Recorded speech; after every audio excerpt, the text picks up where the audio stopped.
Any সাহেব BNP, সে আজকে বক্তব্য রেখেছেন অত্যন্ত আপত্তিকর।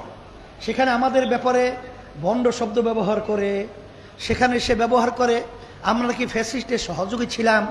আমি বলবো এই প্রশ্ন আপনার জাতির কাছে বা কাউকে না শুনিয়ে আপনি আপনার দলের সেক্রেটারি জেনারেল মহাসচিব মির্জা ফখরুল সাহেবের কাছে জিজ্ঞাসা করে, আপনি বরকতুল্লাহ ভুলু সাহেবের কাছে জিজ্ঞাসা করে দেখেন, আপনি মেজর হাবিব সাহেবকে জিজ্ঞাসা করে দেখেন যে ফ্যাসিস্টের বিরুদ্ধে ইসলামী আন্দোলনের ভূমিকা কি ছিল, অবস্থান কি ছিল।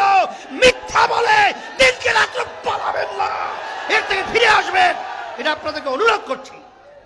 সেই হিসাবে পরিষ্কারভাবে আমি বলছি, কারা দোষর ছিল, কারা খুনিদের, তাদের বিচার না হওয়া পর্যন্ত দল নিষিদ্ধের ব্যাপারে আপত্তি জানায়, এটা বাংলাদেশের জনগণ জানে। জুলাইয়ের চেতনা কি, এটা আপনাদের ভার্সিটি যাবি, সেখানে নির্বাচনের মধ্যে আপনাদেরকে কলঙ্ক ইতিহাস রচনা করেছে, এরপরে আপনাদের বুঝেছে না।